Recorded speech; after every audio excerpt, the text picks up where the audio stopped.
is an organization design specialist who has a professional background in media and advocacy, strategic human resource management, and management consulting from different sectors in Mexico, Switzerland, United Kingdom, and Nigeria.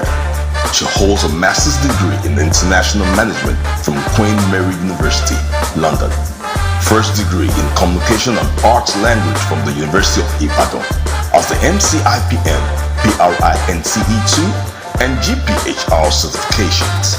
In the course of her career, she has worked extensively in the areas of organization design and development, cultural and change management, human resources planning, psychometric and managerial proficiency assessments, compensation and benefits planning for a wide array of clients within the public and private sectors.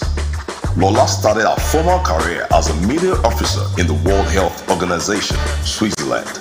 She has also previously worked within the HR consulting practices of a Big Four firm, Philips Consulting Limited, including a stint as head human capital of Cornerstone Insurance PLC.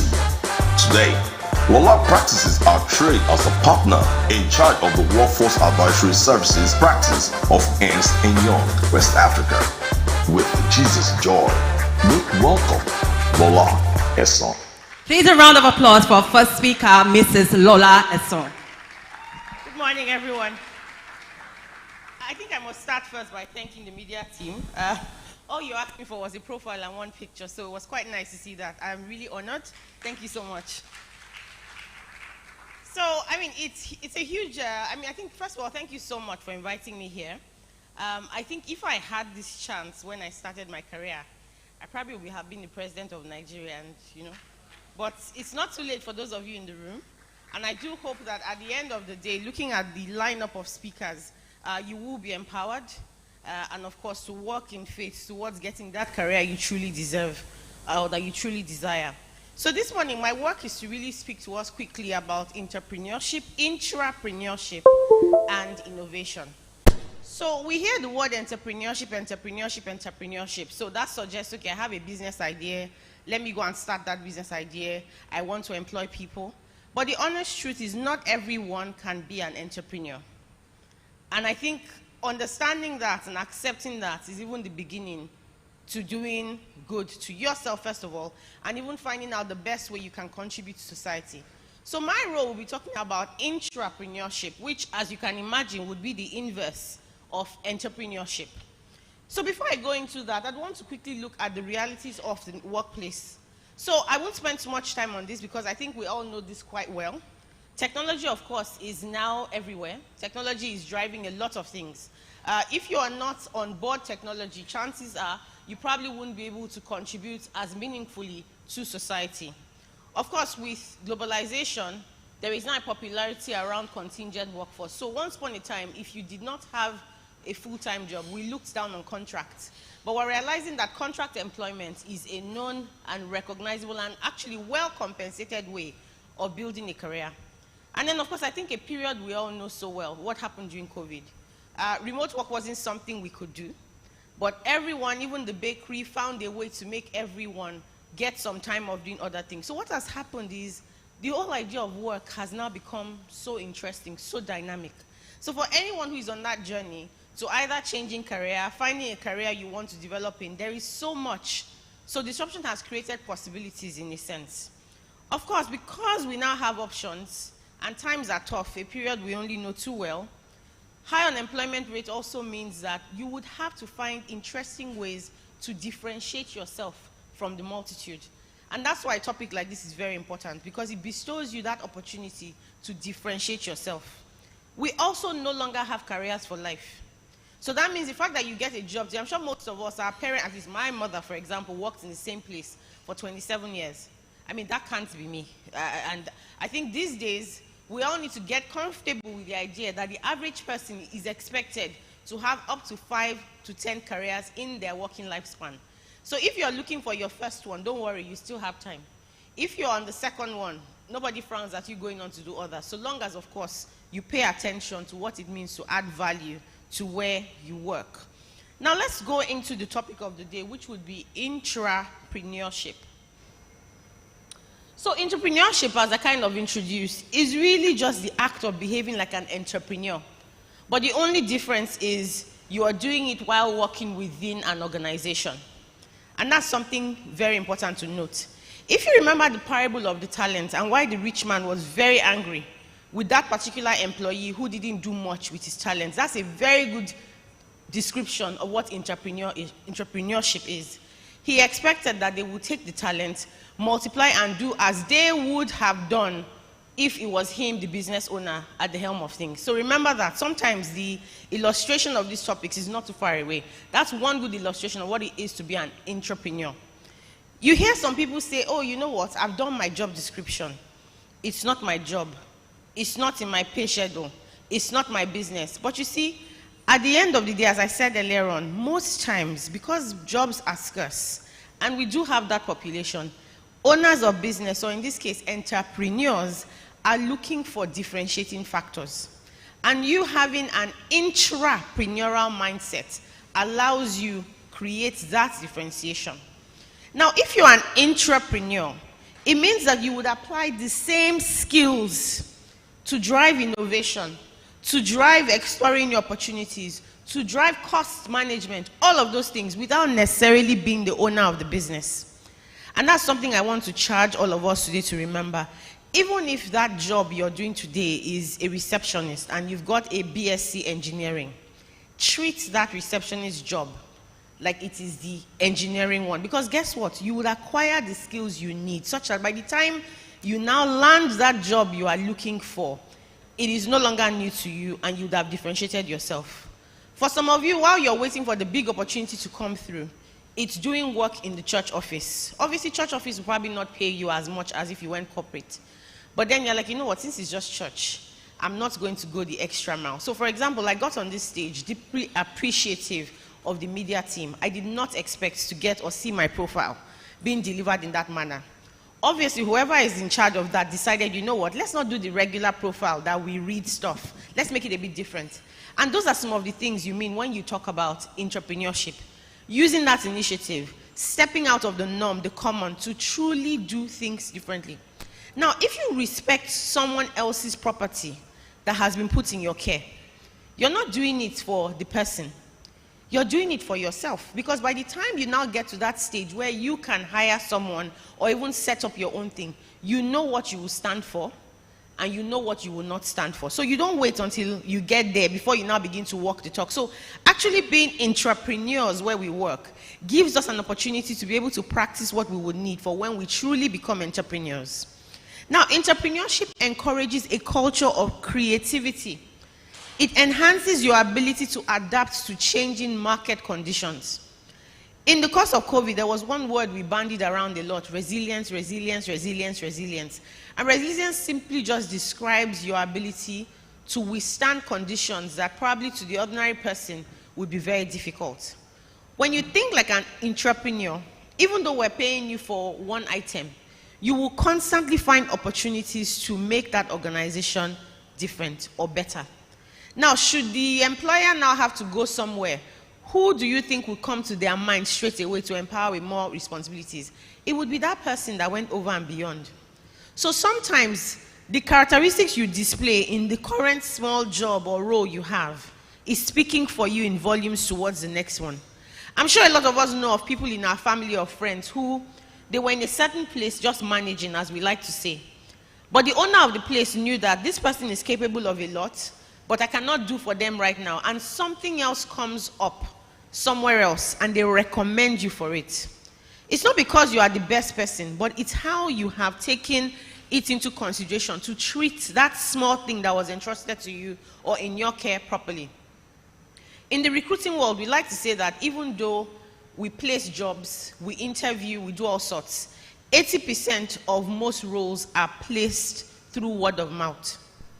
So your character, your behavior, how you treat things would always speak for you.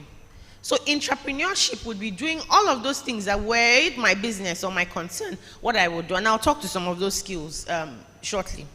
Now, intrapreneurs also challenge the status quo ethically and respectfully. I have to stress that part. While we have said that doing things differently is a good idea, being creative is a good idea, I also find that sometimes in today's society, over creativity, they worry young people. I have to say that. So we have agreed that this is how we do things. But then I say, no, I think this is how we should do it. And then you begin to fight the owner of the business because you think this is the direction. Now, there is room for dialogue. There is room for engagement. But at the end of the day, the entrepreneur is the person taking the risk, doing all the expenses and all. So there are some things you can do within boundaries. So in the case where you have a good idea, you can suggest, you can recommend. Of course, do your research and show the person why you think this is the better way to go. So remember that not everyone can be an entrepreneur because entrepreneurship is hard. But entrepreneur will be anybody who is doing anything you expect an entrepreneur to do within an organization.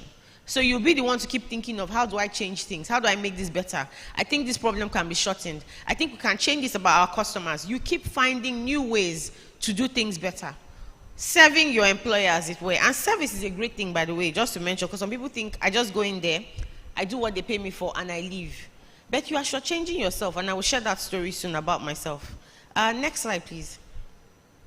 So Theodore Levitt, who is very popular around marketing and chain management, he is credited to have said this quote, which is, creativity is thinking up new things, innovation is doing new things.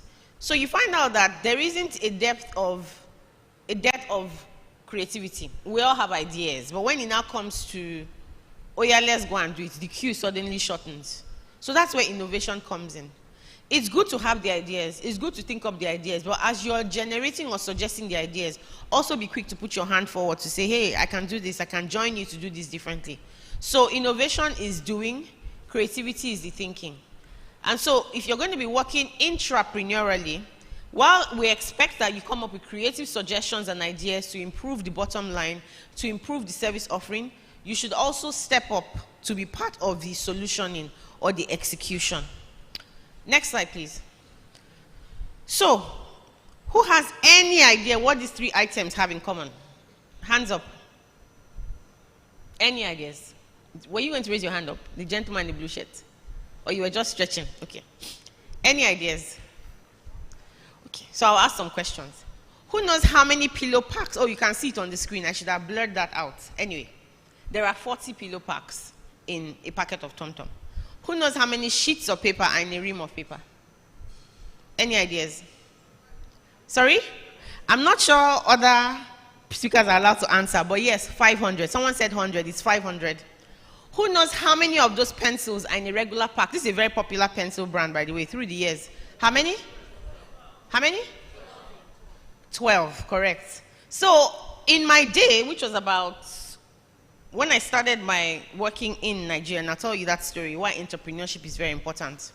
So I used to work in a firm at the time where they suddenly decided that there's no point going to go and pay trainers to come and train on topics of what we do on a regular basis. And so they said, well, because when you train normally, you print slides at the time we're printing. You print slides, you have to do the little packs of chewing gum and sweets and all of that, and then you have to plan writing material, pencils. But what it then meant was, because we don't have the internet and all the delivery vans now, you have to be so good at planning, because those things, you cannot get to a venue and then find out that you are short. It would obviously affect the experience. So in my heydays when I started out, so today I'm a partner, right? I'm the guy, I can send people to go and do it. Back in the day, they said to us that, oh, we're doing this training. We had a brief then to train about 2,000 people over a couple of places in Nigeria. And we did have support staff in the office. The head of training at the time now said, well, I should go to Balogun Market, which is, for those of you who know Lagos Island, it's that really rowdy market. I still don't go there till today. It just gives me the jitters. That we should go to the market and go and check the price of the things. I remember fuming. I didn't go to university for this. I have just come back to Nigeria. Go to that market, blah, blah, blah, blah, blah, blah, blah. And I was there in my heyday, stomping and really grumbling as to how I felt I was better than whatever it is. Something spoke to me to say, okay, so the janitor or the cleaner or the support staff that was going to go to the market, and I have these conversations with myself, by the way, that, do you really think you're better than them? And then I said, what's that? Well, whatever. And then the voice came again to my head to say, do you think perhaps there's something to learn from the experience? And I thought, learn from going to that market. And this was like rainy season. But then I was so junior, I had to go. At the time, these packs did not come with the number of sweets on them. So I went to the market, went to find the price, checked different brands, and I knew the number. But what if I tell you that 20 years later, I still use this knowledge? So nothing is ever lost. And when it comes to being an entrepreneur, sometimes it even comes to you in the most unrefined situations.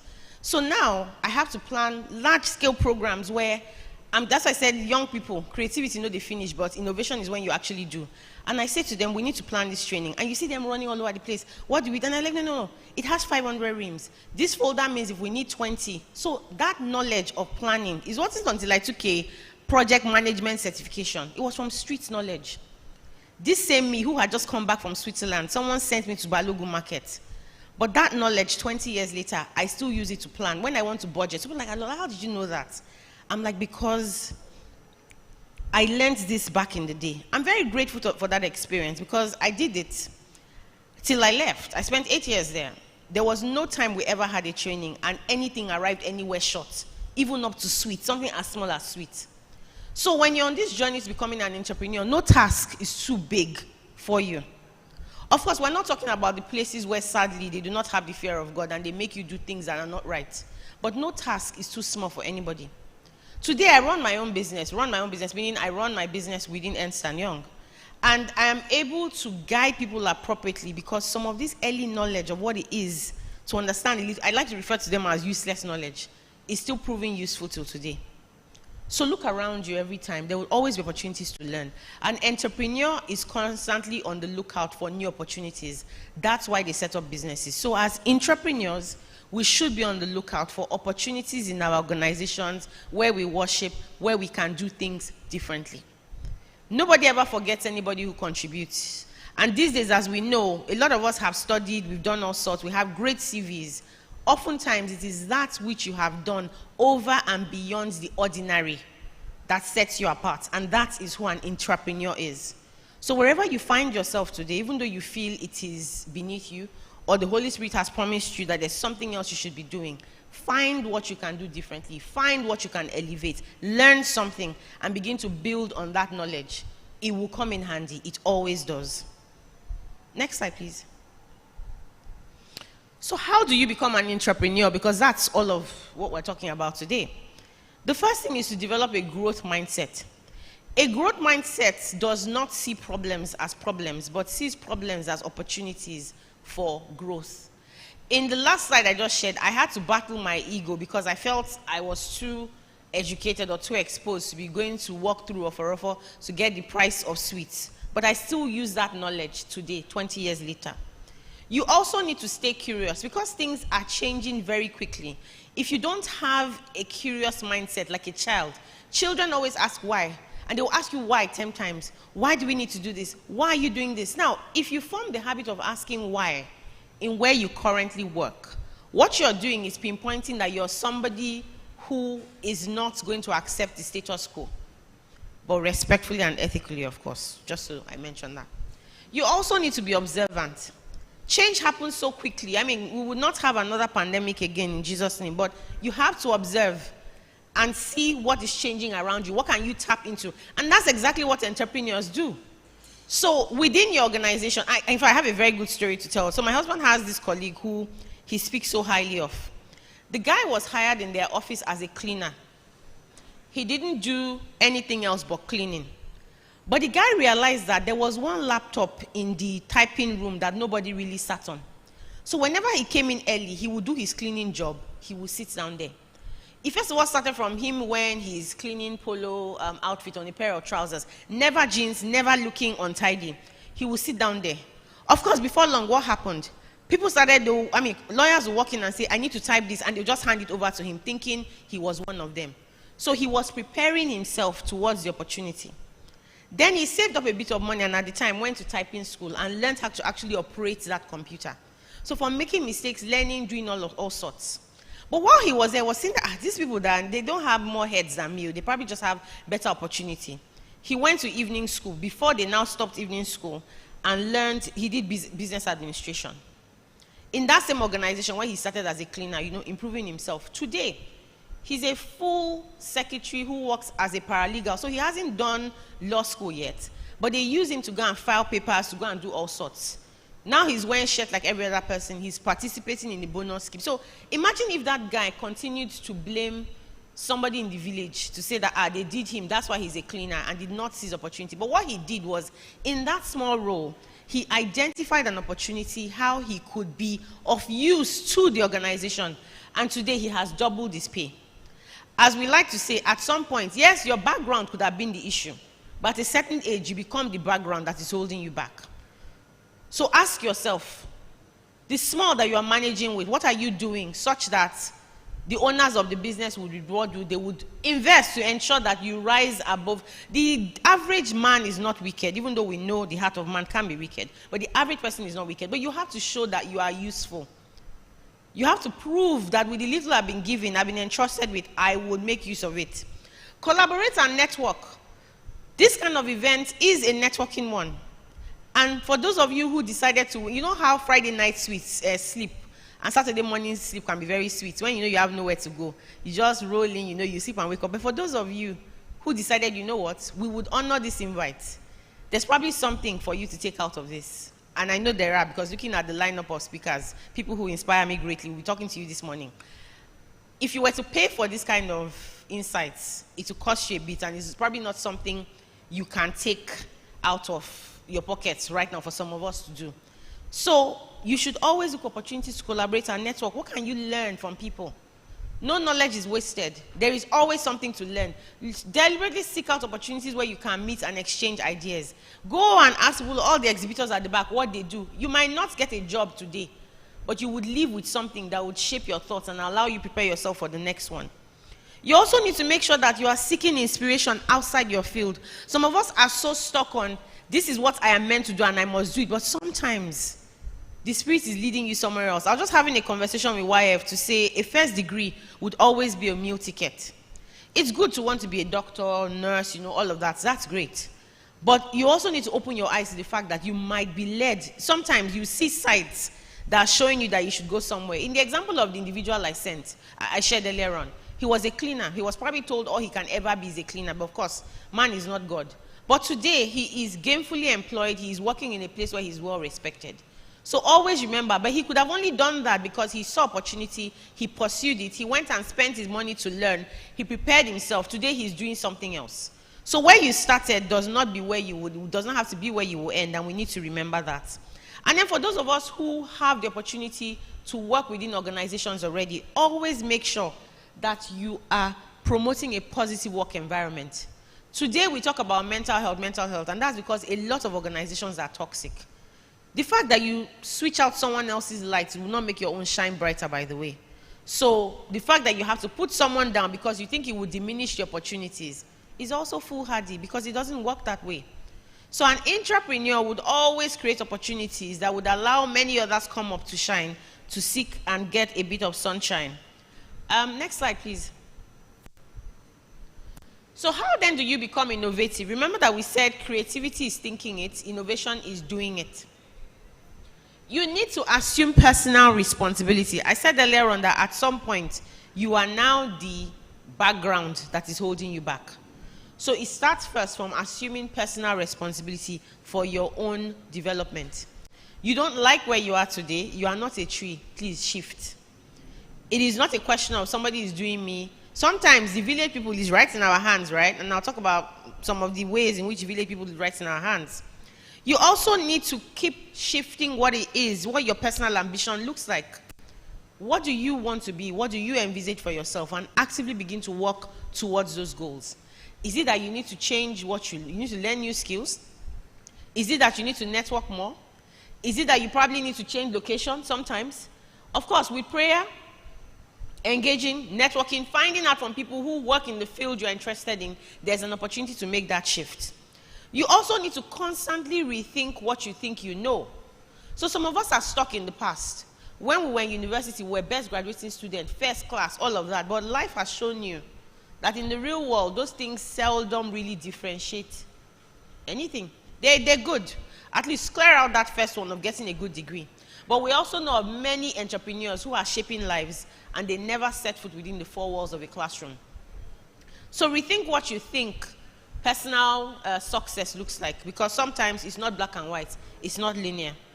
You also need to make sure that you are anticipating and you're ready to accept or adapt to change. A lot of people tell you, that's how we've always done it, so we cannot change it. Well, imagine if we had the secretaries back in the day who decided that they will not go and learn how to use computer. I'm not sure anybody still has confidential secretary anymore. Even in the ministry now, they are called executive assistants. So they are doing a lot more than typing. So you cannot tell yourself, nah, the change isn't happening. The skills I have are foolproof. No other person can do it like me. It's only a question of time, and you'll be taking over.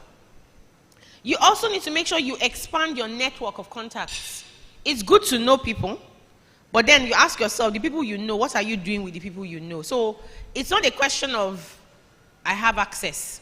Relationships are quite important. So some people will inbox you and say, mentor me, mentor me, mentor me. Yeah, it's nice to be approached to mentor. But interestingly, it's a two-way partnership. Oftentimes, individuals are also looking to learn something themselves. So that should not be the first demand you make of people when you meet them, because this one just wants something from me and is not interested in a relationship. So we must focus on building our relationship management skills. You also need to make sure that you're doing things to increase your market value.